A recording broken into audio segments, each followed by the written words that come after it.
करके आए और युधिष्ठिर को कुछ अपशगुन हो रहे थे। श्री युधिष्ठिर जी महाराज थोड़े भयभीत तो थे, पर अर्जुन ने जैसे ही वहां उपस्थित होकर के बताया कि द्वारिकाधीश कृष्ण अपनी लीला पूरी करके चले गए, ये भाव सुनते ही श्री कुंती मैया ने तो उसी क्षण अपने प्राणों का त्याग कर दिया।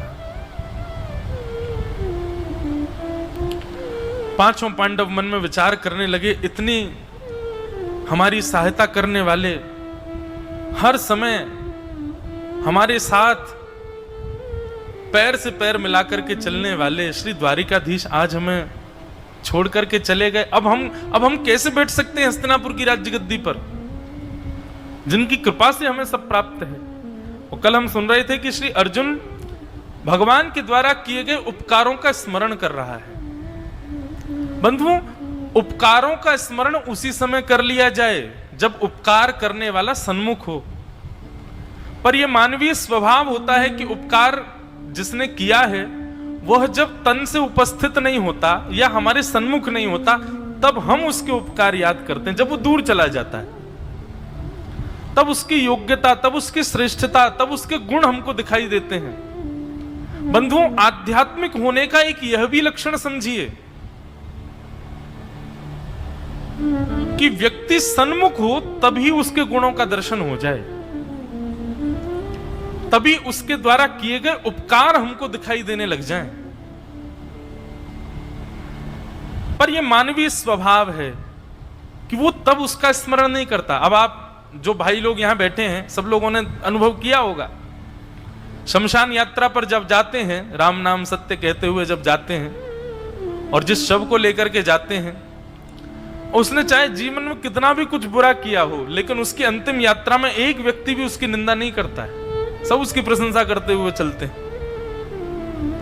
चाहे वो कितना भी खाने पीने वाला भी क्यों ना रहा हो, कितना भी दुराचारी क्यों ना रहा हो, लेकिन अंतिम समय में सब उसके गुण बताते हैं। भाई देख, रोज पीता तो था, पीता तो रोज था वो, मैं मना तो करता था उससे कि इतना मत पिया कर, पर वैसे दिल का बहुत अच्छा था। अच्छा, तब याद नहीं आया जब जीवित था वो? ये मानवीय स्वभाव है कि व्यक्ति की उपस्थिति में गुण नहीं देखता है, व्यक्ति की अनुपस्थिति में उसको याद करके उसके सारे सर्वगुणों को देख लेता है। आध्यात्मिक होने का यह स्वरूप जानिए कि उपस्थित अवस्था में आपके सामने जो है उसमें आपको गुण दिखे। कोई कितना भी उसके विषय में कुछ भी कहे, पर आपका गुण दर्शन करना ये आपके आध्यात्मिक होने का स्वभाव बताता है। आज अर्जुन याद कर रहे हैं ठाकुर जी के, और बार बार एक एक ठाकुर जी के द्वारा किए गए सहायताओं को याद करके और फिर रोने लग जाते हैं। बोले अब याद करके क्या फायदा, अब तो श्री कृष्ण लीला करके चले गए, जब वे थे तब करना चाहिए था मुझे। बोले भैया, मुझे एक अहंकार सदैव रहता था कि मैं गांडीव धनुषधारी अर्जुन हूं। मैं वैसे तो कृष्ण के संग रह रह करके कई सारे कुभावों से विमुक्त हो चुका था, लेकिन एक सूक्ष्म अहंकार फिर भी मेरे चित्त में था कि मैं गांडीव धनुषधारी हूं। वो पता है भैया, जाते जाते कन्हैया ने मेरा वो अहंकार भी चूर चूर कर दिया। कैसे? जब द्वारिकाधीश कृष्ण अपनी लीला पूर्ण करके प्रस्थान कर रहे थे तो मुझे पास बुला करके बोल करके गए, बोले अर्जुन, मेरी जाति द्वारिका डूब जाएगी, 16,100 पटरानियों को लेकर के तो वज्रनाभ वृंदावन चले जाएंगे, बाकी मेरी जो अष्ट पटरानियां हैं, जो मेरी प्रमुख पटरानियां हैं, मैं चाहता हूं कि इनकी जिम्मेवारी तुम लो, तुम इनको सुरक्षा से लेकर के जाओ, या तो इंद्रप्रस्थ ले जाना या फिर श्री जी की शरण में इनको वृंदावन पहुंचा देना, तुम सुरक्षा से इनको लेकर के जाना। उस समय भी अर्जुन कहते मेरे चित्त में एक सूक्ष्म अभिमान आ गया कि ये कार्य मुझे इसलिए दिया गया क्योंकि गांडीव धनुषधारी अर्जुन हूं मैं। भैया, मैं जैसे ही उन अष्ट पटरानियों को लेकर के जाने लगा, श्री कृष्ण समझ गए थे कि इसके चित्त में सूक्ष्म अहंकार आया है, और बीच मार्ग में एक भेलिया आया, एक अपहरणकर्ता आया, और आप विश्वास नहीं मानेंगे, कौरवों की विशाल सेना में इतने बड़े बड़े योद्धाओं को मैंने अपने गांडीव धनुष से हरा दिया, लेकिन उस सामान्य से अपहरणकर्ता के आगे मेरा धनुष चल नहीं पाया। जिस प्रकार एक छोटे बालक का बाण तस्कर से निकल करके धनुष पर चढ़ करके कहीं से कहीं दिशा को चला जाता है, इस प्रकार से मेरे बाण दिशाहीन होकर के चल रहे थे। मुझे विश्वास नहीं हो रहा था कि ये मेरे बाण हैं। तब मुझे समझ आया कि अर्जुन, तुझे अहंकार होता था कि तू तस्कर से बाण निकालता है, धनुष पर चढ़ाता है और जिसको केंद्र में लेकर के छोड़ता है बाण उसी को जाकर के लगता है। वास्तव में बाण और गांडीव धनुष की सामर्थ्य नहीं थी। श्री कृष्ण ही उस ओर देख रहे होते थे जहां मेरे बाण को जाना होता था। वेग और प्रगति उस बाण को श्री कृष्ण प्रदान करते थे और मैं ऐसे ही अहंकार करता था कि मैंने उसको मार दिया। जाते जाते वो मुझे बता गए कि मैं गांडीव धनुषधारी अर्जुन, मेरे गांडीव धनुष भी तब तक बलशाली है जब तक कृष्ण मेरे साथ है। हमारी जो भी योग्यताएं हैं बंधुओं, उन योग्यताओं को सदैव श्री कृष्ण से विवाहित करते हुए चला करो। ऐसा है नहीं कि संसार में किसी में योग्यताएं नहीं है, सब में योग्यताएं हैं। बस अपनी योग्यताओं का विवाह श्री कृष्ण से कर दो। विवाह श्री कृष्ण से करने का मतलब अपनी योग्यताओं को श्री कृष्ण के चरणाश्रित कर दो, तभी वो योग्यताएं श्रेष्ठ हैं। नहीं तो वही योग्यता आपको अभिमानी बना देगी, आपके अंदर एक अहम को जन्म दे देगी। उसको श्री कृष्ण को समर्पित करते चलो। अर्जुन को आज खेद हो रहा है, मैं तो कुछ भी नहीं हूं। भाव सबको रखना चाहिए। आप किसी को कुछ अच्छा दे दो तो भी यही भाव रखो कि ठाकुर जी ने मुझसे करवाया, और आप कुछ अच्छा स्वीकार कर लो तब भी यही सोचना मैं योग्य नहीं था, ठाकुर जी दिलवाया। अपने आप को सदा अयोग्य मानते हुए रहना चाहिए। आज अर्जुन को बड़ा खेद हो रहा है कि मैं उस समय अपने आप को योग्य क्यों मानता था। मैं योग्य तो कभी नहीं था। श्री कृष्ण ही हाथ पकड़ करके मुझसे सारी क्रियाएं करवाते थे। मैंने क्यों अभिमान किया कि मैंने किया, उस योद्धा को मैंने मारा, इस युद्ध को मैंने ऐसे किया। वास्तव में आज पता चल रहा है कि मैं तो किसी लायक था ही नहीं। श्री कृष्ण ने ही कृपा करके मुझसे सब करवाया।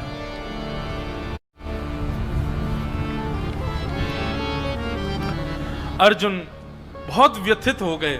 युधिष्ठिर ने उनको संभाला और कहा, अर्जुन अब ऐसे व्यथित होने से कोई उपचार नहीं। और एक भाव और ऐसा वर्णन आता है भागवत जी में कि पांचों पांडव मौन हो गए। उन्होंने अब मौन धारण कर लिया कि अब हम बोलेंगे नहीं। और मौन अवस्था में ही राज्य गद्दी का त्याग करके, अपने राजकीय वस्त्रों को उतार करके, सिर पर विराजमान स्वर्ण मुकुट को वहीं छोड़ करके वर्कल वेश धारण कर लिए, जटाजूट धारण कर लिए और अपने वंश के सबसे छोटे बालक परीक्षित को, जो कि अभिमन्यु का बेटा है, उत्तरा के पुत्र को छोटी सी अवस्था में ही राज्य गद्दी पर बिठा दिया और बिठा करके राज तिलक करके ब्राह्मणों से निवेदन किया कि हे ब्राह्मण देवताओं, अब आप लोग ही इस बालक से राज शासन करवाइए। हम पांचों अब यहां से प्रस्थान कर रहे हैं। और पांचों पांडव द्रौपदी के सहित स्वर्गारोहण को प्रस्थान कर गए। बोलो भक्तवत्सल भगवान की जय। पांचों पांडव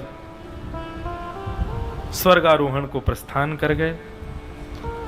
कभी रोने लग जाते हैं, कभी ठाकुर जी को याद करके एक दूसरे से विचार करते हैं कि हम अपने प्राणों का त्याग कर दें क्या यहीं पर ही, पर तभी विचार करते नहीं। श्री कृष्ण सदा कहते थे कभी अपने प्राणों का हरण स्वयं नहीं करना चाहिए। बंधुओं, जीवन में कैसी भी स्थिति आ जाए, पर कभी भी कितना भी टूट जाइए, कभी भी स्वयं हत्या करने की कभी विचारधारा चित्त में नहीं लानी चाहिए। ठाकुर जी से ज्यादा टूटे हैं क्या हम लोग? भगवान का पूरा जीवन उठा करके देखिए, कैसी कैसी विषम परिस्थितियां जीवन में आई, लेकिन ठाकुर जी कभी ऐसे निराश, हताश, उदास नहीं हुए।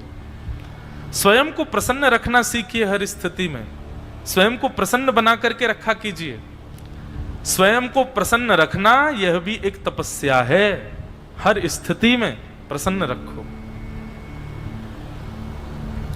सुख में फूलो मती दुख में भूलो मती, प्राण जाए मगर नाम भूलो मती। मुरली वाले को मन से रिझाते चलो, कृष्ण गोविंद गोपाल गाते चलो, कृष्ण गोविंद गोपाल गाते चलो। एक बंधु नियम बनाइए, जैसे हमारे दत्त भगवान के अनुयायी जितने भी हैं वे दिगंबरा दिगंबरा इस भाव को गाते रहते हैं, चित्त में चलता रहता है, अच्छी बात है। ऐसे ही बंधुओं भजनानंदी व्यक्ति का यही लक्षण होता है, जिस प्रकार हम श्वास लेते हैं उस प्रकार हरि चिंतन जिह्वा पर बना रहे। अपने आप एक भाव आया, कल पलस्कर गुरुजी ने एक बहुत सुंदर श्लोक हमको याद कराया और ये इतना अच्छा भाव है। अब ये श्लोक है तो मराठी भाषा में, पर इसका भाव बहुत सुंदर है।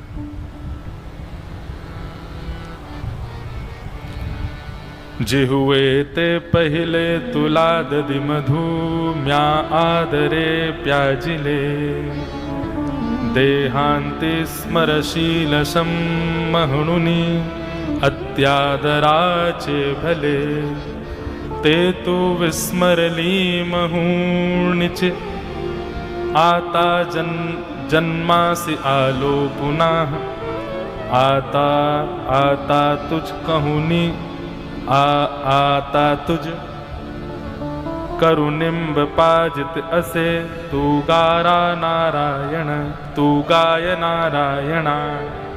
ठीक है। अब ऐसे चढ़ाओ मत, हमको पता है, ठीक तो बोला नहीं हमने। अब मराठी भाषा में क्या बोलते हैं गुरुजी, इनको क्या बोलते हैं? ये श्लोक है, अच्छा श्लोक है मराठी भाषा में। लेकिन मराठी भाषा संस्कृत जैसी लगती है। अब जब आप लोग बोलते हैं भोजन के समय पर तो ऐसा ही लगता है संस्कृत में गा रहे हैं, लेकिन वो मराठी होती है। अब इसका अर्थ सुनो, कितना सुंदर अर्थ है। जिनका श्लोक है, क्या नाम कल बताए थे आप उनका? मोरोपंत जी का ये श्लोक है। वे कहते हैं, अरे जीव, अपनी जिह्वा से कहते हैं, अरे जीव, मैंने तेरे साथ कितना अच्छा किया।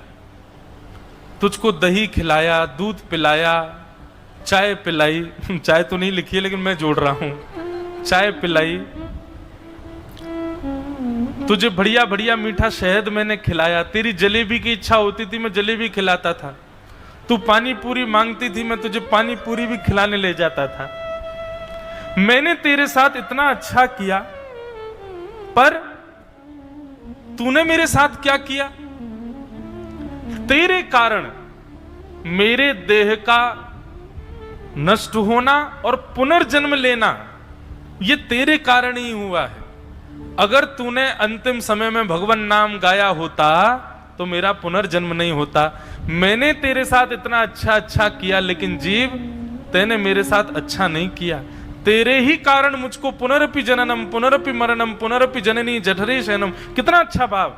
हमारे पुनर्जन्म का कारण केवल एकमात्र जीव ही है,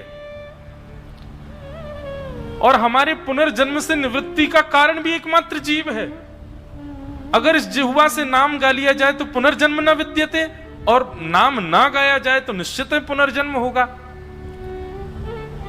लेखक कहते हैं, मैंने तो तेरे साथ अच्छा किया, लेकिन तूने मेरे साथ न्याय नहीं किया।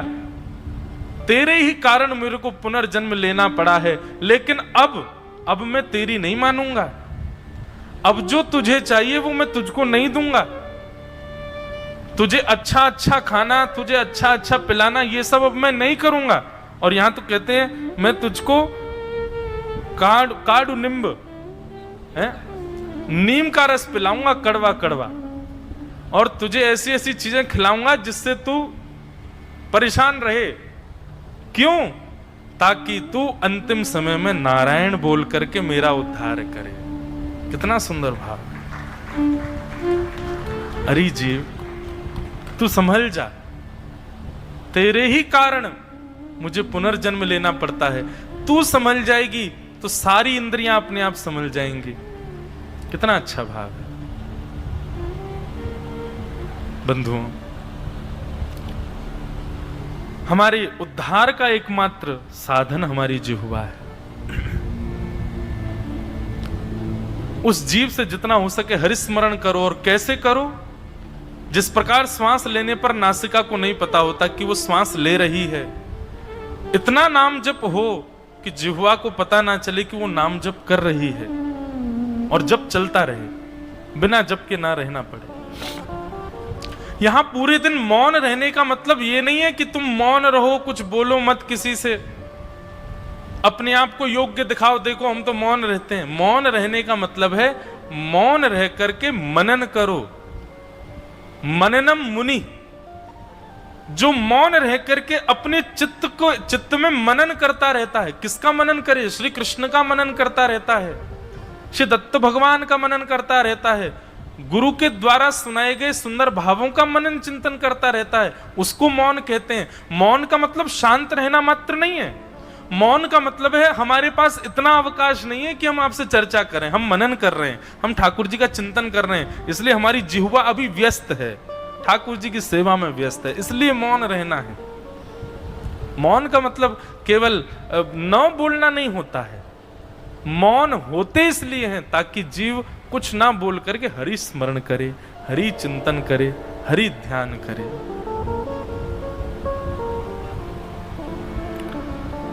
हमारे सूरदास जी का एक पद है, बहुत पहले मैंने गाया था। रसना निस दिन भज हरि का नाम, रसना निस दिन भज हरि का नाम श्री राम। इसलिए नाम स्मरण कैसा हो कि जीव को पता भी ना चले और हमारा नाम स्मरण चल रहा है। भगवान नाम स्मरण करते रहो हर स्थिति में। ऐसे मौन होकर के पांचों पांडव हरि स्मरण करते करते स्वर्गारोहण को प्रस्थान कर गए। अब राजा परीक्षित बने हैं।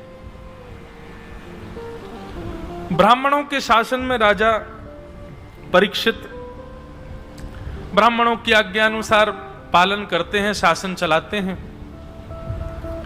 धीरे धीरे परीक्षित महाराज बड़े हो गए। परीक्षित जी का विवाह हुआ, जन्मेजय आदि कुछ पुत्र हुए। परीक्षित जी महाराज एक दिन भ्रमण कर रहे थे, तो भ्रमण करते करते उन्होंने सुना कि लोग बाग पांडवों की बड़ी प्रशंसा कर रहे थे। तो श्री परीक्षित जी महाराज बड़े प्रसन्न हो गए कि मैं ऐसे कुल में जन्म लिया हूं जहां पर पूर्वज श्री कृष्ण के परम मित्र हुए, परम सखा हुए। परीक्षित जी महाराज का राज शासन कैसा, उसका वर्णन किया गया कि परीक्षित जी के राजकाल में कारागृहों में ताले नहीं थे, कारागृहों में कोई था ही नहीं, क्योंकि कोई अपराध करता ही नहीं था, सब अपराध विमुक्त रहते थे। सैनिक सिपाही भी अपने घरों पर ही रहते थे। क्यों? कार्य के लिए तब जाना पड़ता है जब कार्य हो, वहां किसी अपराधी कोई है ही नहीं, किसको पकड़ने जाए। ऐसा परीक्षित महाराज का राज शासन था। बहुत सुख से सब लोग विचार कर रहे थे, कहीं भी हिंसा नहीं होती थी, कुछ भी गलत नहीं होता था, बहुत बढ़िया से सब कुछ चल रहा था। तभी एक दिन श्री परीक्षित जी महाराज को एक खबर सुनाई देती है। क्या? कि महाराज आपके राष्ट्र के ऊपर आक्रमण हुआ है। राजा परीक्षित अभी तक उनके राज्य में आक्रमण ही नहीं हुआ था। अच्छा, एक और बात, राजा परीक्षित कोई एक स्थान के राजा नहीं, एक छत्र सम्राट थे, पूरी भूमि के, पूरी पृथ्वी के राजा थे। इनके अलावा कोई है ही नहीं, कौन आक्रमण करेगा इन पर? राजा परीक्षित बोले, किसने आक्रमण किया? कितनी सेना है? बोले अकेला है। बोले अकेला है? क्या नाम है उसका? बोले उसका नाम है कलयुग। कलयुग ने आक्रमण किया है। कलयुग का नाम सुनते ही राजा परीक्षित, उनके पैरों तले जमीन खिसक गई। राजा परीक्षित भयभीत पहली बार हुए अपने जीवन में कि कलयुग आ गया। बोले जी महाराज। और उसने अभी अभी प्रवेश किया है राज्य में। अब धीरे धीरे धीरे धीरे वो सब जगह फैल जाएगा। अब यहां पर एक कथा श्रीमद् भागवत के दूसरे महात्म्य में बहुत सुंदर आती है। वहां कथा आती है कि वज्रनाभ जब भगवान की समस्त पटरानियों को लेकर के वृंदावन आए, बहुत सुंदर कथा, भाव से सुनिएगा। वज्रनाभ जब भगवान की समस्त 16,100 पटरानियों को लेकर के वृंदावन आए तो वृंदावन भी पूरा उजड़ चुका था। केवल वन वन बचा था, कोई रहता नहीं था वृंदावन में। श्री कृष्ण के स्वधाम गमन के बाद कोई अगर वृंदावन में थे भी तो वे भी कहीं गुप्त स्थान पर चले गए थे। यहां रहेंगे तो कृष्ण की और याद आएगी, इसलिए वृंदावन में कोई था नहीं। केवल यमुना जी बहती थी और पशु पक्षी रहते थे, बाकी कोई नहीं था। जब वज्रनाभ पहुंचे तो श्री वज्रनाभ जी ने जाकर के भगवान के स्थानों को ढूंढा। कंस का कारागृह कहाँ है, नंद भवन कहाँ है, ठाकुर जी की गौशाला कहाँ है, भगवान कहाँ कहाँ क्या लीला करते थे, सब वज्रनाभ ढूंढ रहे थे। और ज्यों ज्यों ढूंढ करके उस स्थान के बारे में आकर के अपनी माताओं को बताते तो माताएं और ज्यादा रोने लग जाती। वज्रनाभ जी बड़े चिंतित हो गए, मैं कैसे संभालूं सबको। तब श्री वज्रनाभ जी ने चित्रकूट में विराजमान यदुवंशी नंद बाबा के कुल गुरु श्री सांडिल्य मुनि को पत्र लिखा और पत्र लिख करके उनको वृंदावन आने के लिए कहा। तब श्री सांडिल्य मुनि वृंदावन आए और वृंदावन आकर के सांडिल्य मुनि ने वहां पर प्रश्न, कथा तो बड़ी हो जाएगी पूरी, बहुत महात्म्य है वो पूरा। सांडिल्य मुनि से उन्होंने पूछा कि मैं यहां वृंदावन में अपनी माताओं को लेकर भगवान की आज्ञा से आ तो गया हूं, पर मेरी माताएं यहां रुदन करती रहती हैं और देखिए तो सही इस वृंदावन में कोई है ही नहीं। मैं क्या करूं, किस प्रकार अपनी माताओं को प्रसन्न करूं, आप आज्ञा करो। तब सांडिल्य मुनि ने बड़ा अच्छा प्रवचन किया। उन्होंने ये बताया कि ये वृंदावन साक्षात स्वयं श्री कृष्ण हैं। ये वृंदावन में दिखने वाले वृक्ष वल्लरियां ये श्री कृष्ण के रोए हैं। वृंदावन में बहने वाली यमुना ये श्री कृष्ण रूपी वृंदावन की नब्ज है, नाड़ी है, नस है। वृंदावन में घने जंगलों के रूप में दिखने वाले ये वन ठाकुर जी के केश हैं। इस प्रकार संपूर्ण वृंदावन का वर्णन किया श्री सांडिल्य मुनि जी ने। तब उन्होंने कहा, बोले देखो तुम्हारे विरह को दूर करने का एक ही उपाय है। क्या? कथा। और ये कथा तुमको कौन सुनाएगा?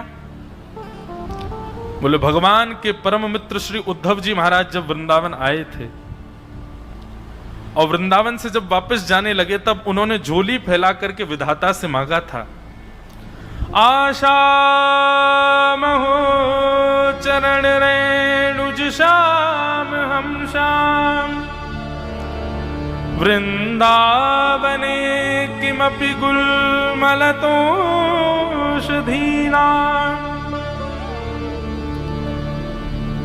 श्री उद्धव जी महाराज विधाता से मांग रहे हैं कि हे विधाता मुझ पर एक अनुग्रह कर दो। क्या? मुझे अगले जन्म में या इस जन्म में ही ऐसा अनुग्रह कर दो कि मुझे वृंदावन के लता गुल्म पत्र पुष्पों के रूपों में अवस्थित कर दो। यहाँ के वनचर ये जो वृक्षवल्लरियां हैं इनके रूप में मुझे तुम यहां जन्म दे दो विधाता। विधाता ने पूछा क्यों? बोले क्योंकि मैं इन गोपियों के, इन ब्रजवासियों के चरणों में दंडवत प्रणाम करने का अधिकारी नहीं हूं। मैं इतना योग्य नहीं हूं कि इनको दंडवत कर सकूं। इसलिए ऐसी बात आपसे मांग रहा हूं कि मुझे वृक्षवल्लरी पौधे के रूप में अवस्थित कर दो, ताकि जब कभी भी व्यार चले, हवा चले तो अनायास ही इनकी ब्रजरज मुझ पर आ जाए, मैं उसी में ही लिपा रहूं, सना रहूं। और एक बात, मैं प्रणाम करूंगा तो एक ही बार प्रणाम कर पाऊंगा, लेकिन वृक्षवल्लरी बनकर के यदि वृंदावन में प्रकट होऊंगा तो 24 घंटे इनकी चरण रज में ही सना रहूंगा। इसलिए कृपा करके मुझे वृक्ष बना दो। सांडिल्य मुनि कहते हैं, वज्रनाभ वही उद्धव जी महाराज यहां की वृक्षवल्लरियों के रूप में गुप्त बैठ करके भजन कर रहे हैं। तुम जाओ और जाकर के कुसुम सरोवर गोवर्धन के समीप में, वहां पर जाकर के मधुर कीर्तन करना। और सुनो, मैं तुमको सहायता के लिए एक व्यक्ति का नाम और बता देता हूं। कौन? बोले जिस प्रकार भगवान के वंशधर तुम हो, ऐसे ही पांडवों का वंशधर इंद्रप्रस्थ में बैठा है, उसका नाम है परीक्षित। तुम उसको भी बुलाओ। बहुत ध्यान से सुनना।